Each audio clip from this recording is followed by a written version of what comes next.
Vou pedir então aí o Fernando Leal. O Fernando é gerente de relacionamento do Corpo Clínico do Hospital Samaritano. Eu diria que o Samaritano foi um dos nossos primeiros hospitais aqui em São Paulo a iniciar com o projeto. Eu diria que hoje é um dos hospitais que está mais aderente com a ferramenta, né? E a metodologia que eles utilizaram é fantástica. Aí eu vou deixar a palavra para o Fernando, para o teu tempo aí, Fernando. Obrigado. Bom, bom dia. Eu queria primeiro colocar que o que eu vou falar é o uso da ferramenta do 2IM. A gente está usando o 2IM no nosso programa de fidelidade, é um pedaço do programa de relacionamento. Já faz 3 para 4 anos que a gente usa, e o importante é entender historicamente por que a gente optou pela ferramenta. O Samaritano vinha numa mudança de modelo de gestão que culminou agora o ano passado até com a venda do hospital para a United, e vinha numa mudança de modelo de gestão, e qualquer mudança que você faça na instituição impacta diretamente na sua relação com o corpo clínico. O corpo clínico ele é muito sensível a quem está comandando, ao que você significa, quais são as suas ideias, quais são as suas propostas, e a gente precisava de uma ferramenta que pudesse ter transparência e voltar a trazer novamente para esta relação entre gestão e corpo clínico um pouco de confiança, de confiabilidade. O programa de fidelidade era um programa bastante valorizado pelo médico do Samaritano, porque a gente devolvia para esse médico alguns benefícios. Benefícios relacionados a apoio, a congresso, benefícios relacionados a tratativas especiais dentro do hospital, e o médico entendia que esta fidelidade, essa relação com a gestão, com a área de gestão, era uma intersecção muito sensível do médico com a área de gestão. E na hora que você muda a área de gestão, isso também começa a ser questionado. Então, você começa a precisar ter credibilidade. E o programa que a gente aprendeu e que tem inúmeras funcionalidades, a gente acabou usando simplesmente um pedaço dele para que isso pudesse nos apoiar nessa fase de transição. O programa deu para a gente o que a gente precisava: transparência e credibilidade. Então esse foi o primeiro e a razão pela qual a gente buscou e encontrou no programa esse nosso objetivo. O hospital ele vem passando por uma fase de mudança, né, como eu falei. O ano passado ele deixou de ser um hospital filantrópico e passou a ser um hospital com fins lucrativos. Isso já foi uma enorme mudança. Acho que isso colocou toda a construção que o 2IM nos ajudou nos últimos 3 anos em xeque, né? E a partir de agora a gente passa a incorporar aí um grupo de hospitais que chama América Serviços Médicos dentro da United, na qual o nosso irmão é uma operadora, que é a Mil. A gente não é a Mil, a gente é United, é América Serviços Médicos. Continuamos sendo um hospital de mercado que atende todas as operadoras e com um corpo clínico aberto, né? Esse é o nosso site, né, onde a gente está, Samaritano. Por que um programa de fidelidade? Né? Primeiro, historicamente, o Samaritano já tinha isso há quase 10 anos, esse programa, como um hospital de corpo clínico aberto, um hospital de mercado, né? Eu calculo que em torno de 40% a 45% dos pacientes vão para o Samaritano porque é o Samaritano. Porque está lá do lado, está no bairro, ele confia, o filho nasceu lá, a mãe, ele nasceu no hospital, então ele vai para o Samaritano, independente de qual é a mão que está carregando ele para dentro do hospital. Mas a gente vê que o resto dos pacientes, uma grande parte desses pacientes, acaba chegando para o hospital ou porque a operadora tem um acordo, ou porque tem um corretor de seguros da empresa que ele trabalha que faz essa indicação, ou a própria RH da empresa direciona esse paciente para o hospital, ou porque um outro pedaço grande, que eu entendo que é uma grande parte, o médico traz esse paciente ou indica o Samaritano para esse paciente. Então, a gente poderia ter programa de fidelidade com operadora, com empresa, com corretora. A gente ensaiou um programa de fidelidade com corretora, com o próprio paciente. A gente também teve no passado um programa de fidelidade com os pacientes. E o que mais funcionou foi esse programa de fidelidade com o médico, né? Então, a gente também vive no modelo de fee for service. Então, quanto mais médico eu tenho cadastrado no corpo clínico, mais médico indicando o samaritano, mais pacientes eu tenho dentro do hospital e mais geração de produção, de faturamento a gente tem.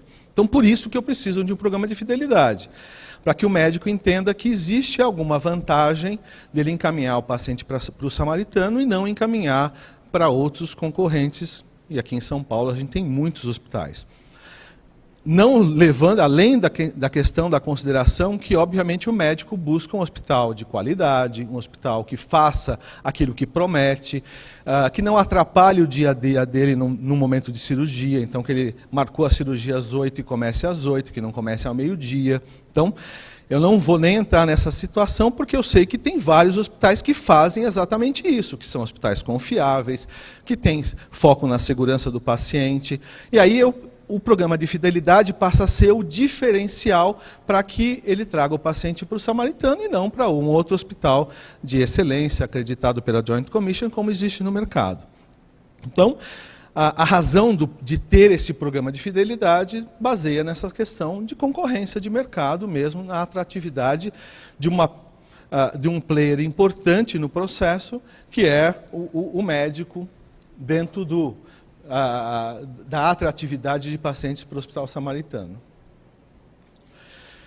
Obviamente, por outro lado, se eu vou medir a intensidade da relação, eu vou entrar numa nuvem nebulosa aqui, que a gente se preocupa como gestor, que é a questão de exageros de procedimentos, internações caras, desperdícios, insatisfação do cliente, eventos adversos, imprevisibilidade.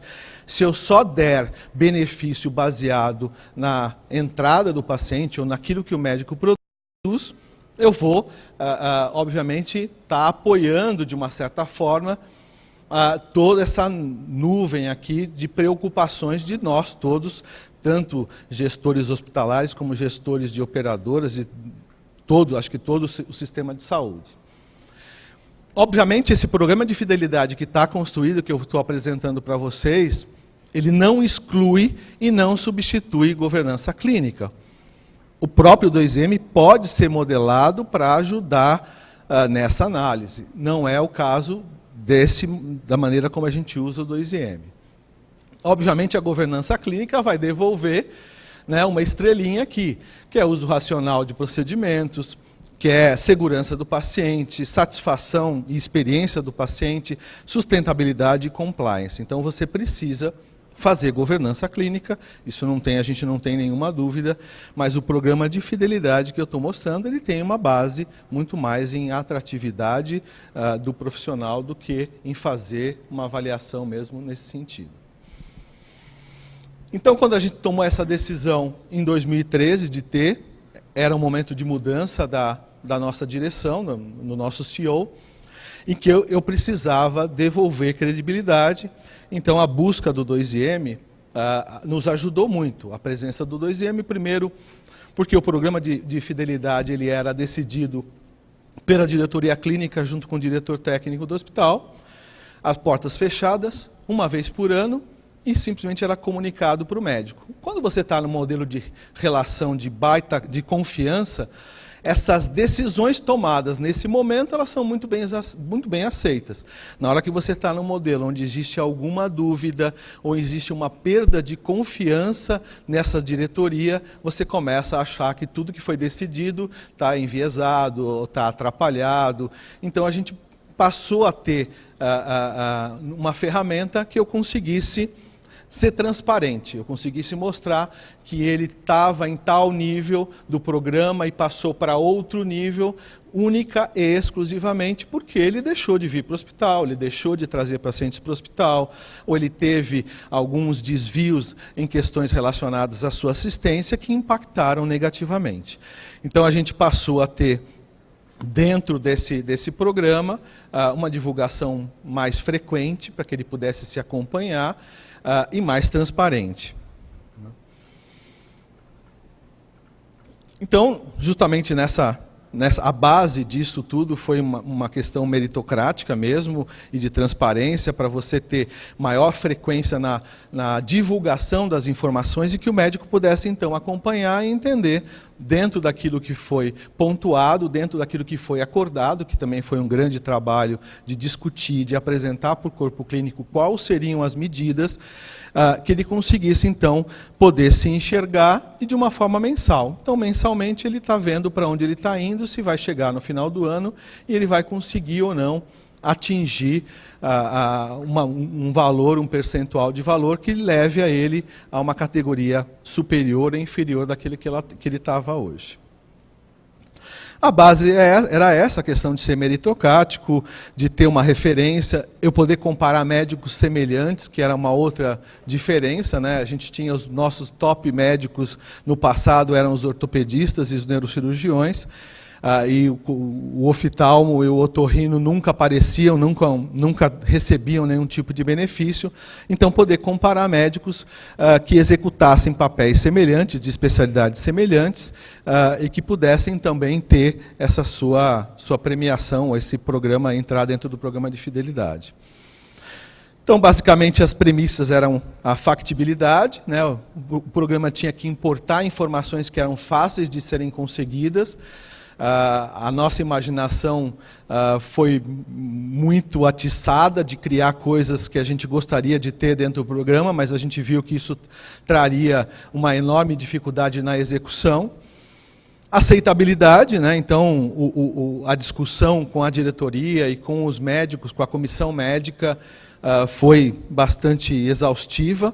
E a confiabilidade, que é o que a gente precisava naquele momento. A gente acaba sempre trabalhando com uma referência, né, que pode ser uma média, pode ser um objetivo, e desvios padrões onde o paciente vai ter, o médico vai ter a sua pontuação aumentada ou diminuída. A gente criou, então, dentro de 4 domínios, alguns indicadores, né? No primeiro item aí, muito relacionado ao número de pacientes, à intensidade que ele utilizava o hospital, intermediado por coisas que eram importantes para o nosso giro de leito, relacionados a tempo, de taxa de mortalidade, média de permanência, pacientes de longa permanência. Então, que, se vocês forem ver, a construção ela está muito ligada à produtividade. Óbvio, se ele tem um paciente de longa permanência, aquele leito vai ficar ocupado, eu não vou ter oportunidade de colocar novos pacientes. Então, se ele tem pacientes de longa permanência que estão destoando do perfil da sua especialidade, ele vai ser penalizado. Obviamente, não posso matar a galinha. Se a mortalidade é alta, esse médico, mesmo que ele traga pacientes, ele traz pacientes e o paciente não volta. Isso também não é bom. Então, nesses indicadores todos estavam itens que a gente pode entender como qualidade, mas a gente entende como sustentabilidade do nosso sistema. E, obviamente, o investimento que ele pode fazer no seu crescimento profissional e a satisfação dos clientes em relação ao uso da instituição acabava sendo o último aí que pontuava. Para o médico clínico, o médico cirurgião, com algumas mudanças em relação ao perfil dele, a ser cirurgião, então, número de cirurgias, infecção de centro cirúrgico, de sítio cirúrgico. E dessa forma a gente então montou e discutiu e aprovou com todos os médicos do corpo clínico o modelo a ser usado. Aqui é a visão do sistema, né? Então eu estou entrando aqui num ortopedista, agora com os números, os dados de março, ele consegue enxergar a performance dele, do grupo, nos últimos 12 meses, do grupo deles no mês de março, e ele consegue abrir e entender aonde ele não performou, aonde ele está aquém, ou que ele poderia melhorar, né? Então ele consegue ver naqueles 4 universos de eficiência, satisfação, efetividade e estrutura, ele consegue ver aonde ele perdeu mais ponto E dessa forma, o objetivo, além da transparência, é que ele possa se estimular a atingir as metas e crescer dentro das possibilidades que ele tem aqui bastante claras. Então, se ele clicar em algum desses gráficos, ou no gráfico mensal, ele vai abrir aquela planilha preenchida com as suas informações, e ele consegue entender aonde que ele está desviando para mais ou para menos, onde ele vai ser pontuado para mais ou para menos, e se ele clicar nessa lupinha, ele consegue abrir o indicador, né? E olhando o numerador ou o denominador, ele consegue abrir a lista dos pacientes com seus respectivos prontuários. Então, é a transparência que a gente precisava para recuperar a nossa credibilidade. Então, ele estava sendo avaliado por critérios previamente combinados e definidos, e isso, quando subia para o sistema, ele podia rastrear e entender quais eram os pacientes que estavam pontuando negativamente, ou qual era a falta de paciente, ou qual era o item em que ele pode melhorar, ou ele está sendo em algum momento penalizado. Né? Então, a gente tem hoje em torno de 860 médicos participam. Para o médico entrar no programa, a gente definiu que pelo menos uma internação, uma cirurgia a cada 2 meses, 6 cirurgias por ano, ou 6 internações por ano, e que ele não tenha no ano anterior uma performance inferior a 49%. Se ele tem essa performance inferior, a gente acaba colocando num grupo de monitorização, né, onde a gente coloca esses médicos que estão entre o que a gente definiu como linha de corte para participar do programa. Um grupo hoje, mais ou menos, são 1.200 médicos, onde a gente acompanha esses médicos de menor produção, divididos nas mesmas categorias que a gente tem no programa de relacionamento. E aí, pela nossa definição, a gente trabalha com categorias platina, ouro, prata e bronze. O médico com mais de 90% de performance é o platina, 80 a 89 ouro, 70 a 79 ele é prata, 50 a 69 ele é um médico bronze, e aquilo abaixo de 49 ele não entra no programa. E, dependendo desta categoria, ele tem, né, uma identificação dentro do hospital e uma planilha aí, aqui é só um exemplo do médico platina, de benefícios. Além desses benefícios do próprio programa de fidelização, em relação a auxílio a congresso, a benefícios de cinema, desconto no uso da nossa estrutura, tanto em medicina diagnóstica quanto de internação, para ele e para os familiares direto, ele passa a ter coisas que a gente entendeu que foram os pontos mais importantes. Em cima desta performance, desta relação, eu escolho alguns médicos que vão ser as minhas referências para compor a retaguarda. Então, a retaguarda, que é aquele médico onde o paciente institucional ele é direcionado para o seu cuidado, ele é definido diretamente em relação a essa performance que ele atingiu no ano anterior. Então, se ele é um médico que tem uma performance mais alta, ele se candidata e anualmente a gente revê e redesenha e redefine essas retaguardas. Então, isso foi o ponto muito importante para a adesão ao programa de relacionamento, no programa de fidelidade. Foi aí que ele passou a ser mais acessado, e às vezes tem médicos que acessam várias vezes por dia, principalmente aqueles que estão almejando uma participação na captação de pacientes institucionais. Então, isso foi um ponto importante. Outra coisa, para o médico platina, que é o nosso médico de maior performance e de maior relação, ele tem prazos especiais para liberação de cirurgia, ele tem um canal direto para agendamento de exames. Então, são benefícios que a gente acaba devolvendo, e aumentou bastante a credibilidade e a utilização e os acessos ao programa de fidelidade. Então, o que eu tinha que mostrar é o uso, né? Eu acho que a gente tem muita coisa para agregar. O DRG para a gente é uma ferramenta importante para alinhar melhor e nos ajudar na governança clínica, né? A gente acaba premiando, infelizmente, às vezes, mau uso. Isso a gente tem que corrigir com governança clínica. Então, isso é uma das coisas que a gente tem feito, né? Mesmo os médicos com alta performance, que têm algum desvio em relação à utilização de recursos, quando eles se candidatam a participar da retaguarda, eles acabam tendo o seu acesso bloqueado se eles mostram que tem desvio na questão de utilização de OPME, utilização de recursos e resultado clínico assistencial. Então, a gente hoje usa a ferramenta mais como uma ferramenta de entrada, de trazer o médico nesse nosso meio aí bastante competitivo, e temos a oportunidade de usar essa ferramenta para fazer efetivamente a avaliação de corpo clínico, né? Que aí incorpora a parte de gestão clínica, de gestão assistencial.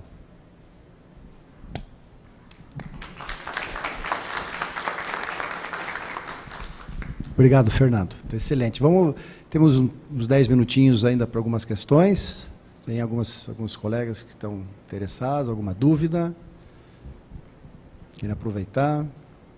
Eu vou fazer uma provocação, então, enquanto o pessoal pensa, Fernando. Teve um evento que você participou, que eu escutei um depoimento que você deu de um médico, se não me engano, foi da hematologia, do tempo de permanência, que para mim aquilo foi uma grande, que a gente chama de externalidade positiva do nosso projeto. Se você puder compartilhar, eu gostaria muito de aproveitar esses 5 minutinhos a mais aí. Quando a gente faz, eu acho que a transparência que o sistema acaba trazendo, ela nos facilita corrigir erros no modelo de avaliação, né? Então, você tem, muitas vezes, profissionais que tinham pontuação ruim, e um caso que eu citei realmente era de um hematologista que tinha uma pontuação abaixo do que ele tinha de expectativa, porque isso também tem muito de expectativa, e ele sempre vinha e reclamava que o problema não era ele, que o problema era a instituição, que ele pedia algumas coisas, essas coisas não eram feitas, que os prazos não eram atendidos. E de tanta insistência, e baseado, obviamente, na transparência que ele conseguia levantar, as permanências a mais, onde ele estava sendo pontuado negativamente, a gente foi atrás de levantar-se, né? De tanto ele reclamar, bom, deixa eu abrir esses prontuários e entender se realmente a duração da internação dele a mais está relacionada a questões mesmo assistenciais. E aí a gente conseguiu, né, rastrear e ver que realmente eu tinha problemas no meu processo de liberação de alguns procedimentos, que eles não apareciam no nosso dia a dia, né? Um hospital que tem um foco muito cirúrgico, então a gente tem tratativas muito bem estabelecidas para as solicitações de cirurgia, mas para a solicitação de alguns procedimentos diagnósticos, alguns procedimentos terapêuticos, isso não era mapeado. E por questões mesmo do perfil de paciente que ele tinha, ele estava enfrentando enormes dificuldades nos nossos prazos de liberação de uma série de procedimentos. E a gente viu que a reclamação dele era muito válida, e isso nos ajudou a mudar esse processo de liberação e de autorização de procedimentos diagnósticos e terapêuticos na área hematológica, principalmente nas solicitações de químio e transplante de medula. Isso acabava entrando numa fila, numa tratativa quase como de um paciente ambulatorial, né? E a gente não fazia intervenção, mesmo o paciente estando dentro da instituição. E a gente viu que isso era um peso realmente grande na permanência que ele tinha mais. Então a gente conseguiu rastrear, né? Ele conseguiu nos mostrar claramente que a longa permanência dele, quais eram os pacientes e qual era o tempo em que esses pacientes ficavam esperando a liberação de alguns procedimentos diagnósticos e terapêuticos.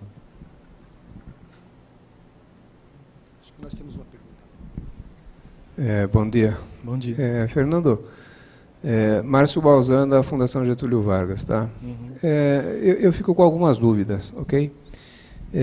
O seu hospital hoje recebe fee for service, como todos os demais, e você acredita que ele está interessado e esteja preparado para o DRG? É uma primeira pergunta.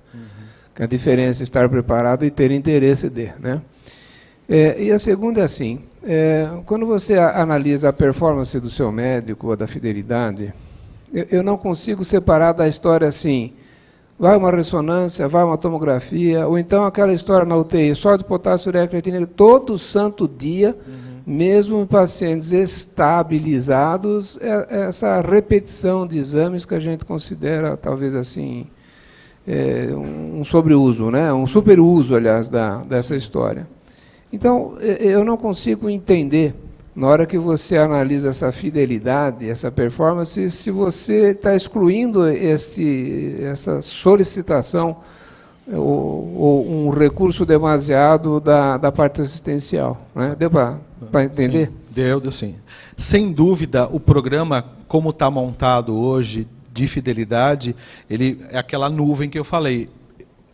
Sem dúvida nenhuma, eu estou aplaudindo ou valorando um uso inadequado de recursos. Eu não tenho dúvida. Né? Por isso que ele é só um programa de fidelidade. Nem a gente usa isso para todo o programa de relacionamento médico. Eu não consigo fazer na maneira como ele está montado. Isso não é uma deficiência do sistema, uma deficiência do modelo que ele foi montado, que ele simplesmente deu continuidade ao modelo de fidelidade que existia no hospital. Ele precisa e pode ser modificado, tendo e carregando essa inteligência de racionalidade de uso de recursos, sim. Né? Hoje, a gente não tem dúvida, e o hospital tem isso muito maduro, de que a gente faz parte da sustentabilidade do sistema de saúde suplementar. E o hospital, ele e acaba sendo cobrado, e a gente se cobra de que bons resultados e boa eficiência assistencial seja prestado dentro da nossa instituição. A gente participou, junto com a ANAP, dessa implantação do DRG. A gente tem interesse em que isso seja aplicado, e isso, com certeza, vai calibrar melhor o nosso programa de fidelidade. O que a gente não quer é premiar mau uso, exagero, né? E isso, obviamente, você precisa ter uma base de informação para poder criticar. Senão a gente cai naquela situação da palestra anterior. Você chama um médico com longa permanência sem ter enxergado o perfil de paciente que ele atendeu. Então, a gente tem se preparado para isso. Nesse exercício com a ANAP, a gente contratou algumas enfermeiras para fazer essa questão da codificação dos prontuários. E a gente até se surpreendeu em relação... A gente se via como um hospital de alta complexidade, e a gente viu que na hora que você joga no DRG, você não é tão complexo assim. Né? A gente falou, nossa, isso não está errado, vamos rever a base de dados, isso foi mal codificado, não pode. Então, assim, a gente tem muita vontade e tem muito interesse de alinhar essas questões. E, efetualmente, premiar aquele médico que, além de ser um grande encaminhador de pacientes, o faz de uma forma bastante lógica e racional, sem exageros e sem uso absoluto, né, desperdício de recurso. O desperdício de recursos ele é ruim para a própria instituição. Ele come margem. Né? Um paciente de longa permanência impacta negativamente na margem de contribuição no resultado final da instituição. Então, a gente não entende que né, a gente sabe, não é que não entende, a gente sabe que isso não é mais um modelo tolerável e que tem que ser ajustado e que precisa de bases para que esse ajuste seja feito de uma forma consciente e bastante ética com os colegas, que a gente é um hospital de corpo clínico aberto. Né? Então, por um lado, eu não tenho dúvida que a gente tem que controlar e tem que ajustar. Por outro, a gente precisa encontrar bases sólidas, como o DRG, para que esse ajuste seja feito sem você ser ofensivo ou sem fazer intervenção na liberdade que o médico tem assistencial, porque senão vão todos os meus médicos para os concorrentes. E aí eu fecho a porta. Então, esse cuidado você tem que ter de ser transparente, ser objetivo e ter essa análise em cima de bases bastante fortes e de benchmark bastante claramente estabelecido junto com o corpo clínico. A gente vê com toda essa... Né, a gente fez duas enormes mudanças de modelo de gestão há 4, 5 anos atrás, mudança agora com a venda do hospital. Os médicos começam a entender isso. Né? A gente tem discutido muito essas questões de uso, exagero de uso de OPME. Eu acho que hoje os médicos estão muito mais acessíveis e vai ser muito mais fácil você implementar um sistema que faça essa análise e devolva para ele aquilo que ele está desviando ou não, do que há 5 anos atrás ou 10 anos atrás. Eu acho que hoje vai ser muito mais fácil fazer essas mudanças que o sistema de saúde precisa. Eu queria só completar, pela pergunta dele, assim, o modelo de avaliação de desempenho, ou mesmo de indicador de qualidade, este modelo da 2IM é uma coisa que o hospital tem plena liberdade de escolher o que ele acha interessante, quer dizer, o que ele acha relevante dentro do seu sistema, dos seus processos, o que ele acha viável e, sobretudo, o que vai lhe trazer indicações de mudança. Ninguém vai criar um indicador de que o médico é bom ou ruim se ele pede mais ou menos exame, mas isso vai nos alertar para você rever processos. Se o médico não tem nenhum processo de que quando, por exemplo, um protocolo clínico, qual o paciente que tem indicação de ir para UTI, qual é o modelo que você tem de intubar, ou a condição clínica que exige intubação, que exige um catéter central, que exigem exames, quer dizer, você vai criar protocolos clínicos dentro disso, aí você consegue aferir se aquela equipe clínica está cumprindo aqueles protocolos definidos de comum acordo. Então, assim, o modelo permite você detectar falta de processos adequados de controle ou revisão de processos. Eu acho que isso que é importante, você detectar algumas falhas no seu processo de gestão e criar mecanismos que você possa aferir. Se aquele médico está cumprindo aquele processo definido pela instituição ou não. Acho que isso é uma coisa importante, que muitas vezes as pessoas têm essa visão. Pô, mas está saindo muito caro que você não controla a UPME que o médico pede, que poderia pedir uma placa X, ele pede uma placa 10 vezes X. Quer dizer, tem que ter um processo padronizado dentro do processo, dentro da instituição. Eu acho que isso é importante ressaltar num processo de avaliação, seja ele de desempenho médico, seja ele de indicador de qualidade. Sem dúvida. Eu acho que a grande vantagem, eu acho que não é porque eu fui convidado pela 2IM, eu acho que eu me sinto isento de qualquer tipo de conflito de interesse. É que há 3, 4 anos a gente usa o sistema e ele é confiável, ele é rastreável, ele permite isso. Então, qualquer indicador que você coloque dentro dessa base, o seu corpo clínico vai poder acessar e vai poder ver que realmente o que você falou é verdade, não é algo nebuloso que você queira atuar contra ele, porque você não gosta dele, porque você gosta do outro, do concorrente. Então, eu acho que você coloca dentro do sistema aquilo que você, naquele momento, interessa. Para nós, o que interessava era a fidelização. Eu precisava atrair o médico para a instituição, porque eu estava mudando. Hoje eu estou mudando de novo, eu preciso de novo deixar esse médico, ele tem a percepção de que se ele vier para o hospital ele vai ser bem tratado, tudo como ele sempre foi, o paciente vai ser bem cuidado, mas que ele vai ter algum benefício. Mas você pode usar esse sistema e carregar nessa questão de segmento de protocolo, uso racional da estrutura, que aí o DRG ajuda bastante, e aí você então passar de um programa de fidelidade simples para um programa de avaliação de corpo clínico, que eu acho que governança clínica é a obrigação que a gente tem de construir. A gente acaba fazendo isso manualmente e a gente não usa o sistema, porque ainda não temos base de comparação sólida para poder fazer isso.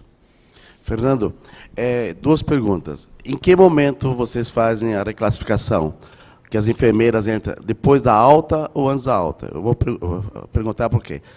Eu sou da Benner, a gente faz software tanto para as operadoras como para o hospital. A gente trabalha tecnologia para os 2 lados.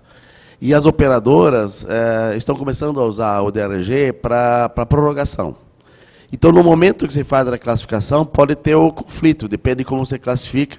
Então, aí, para a gente entender o processo, como você faz, que quando a operadora vai usar isso para prorrogar ou não, pode ter uma classificação da operadora de um jeito e você de outro. Queria entender esse processo. Quando a gente participou do processo do DRG junto da ANAP, infelizmente todo o processo foi retroativo, em base de informações do passado. Então, internações fechadas, onde a enfermeira vai fazer a sua análise, então depois, infelizmente, do paciente sair. Eu acho que, pelas todas as dificuldades do processo de classificação que a gente tem, um sistema online funcionando e atualizado ainda é um enorme desafio. Ter essa classificação pós-alta, né, ou seja, no prontuário fechado, já é um trabalho muito grande, que você precisa contratar pessoas para fazer. Eu imagino ter esse modelo, né, de classificação e fazer cortes a cada momento da internação seja muito mais complicado, vai precisar de muito mais estrutura. O que a gente faz hoje, quando a gente participou do projeto, e que eu acho que a gente tem condições de fazer a curto prazo, é uma análise depois do prontuário fechado.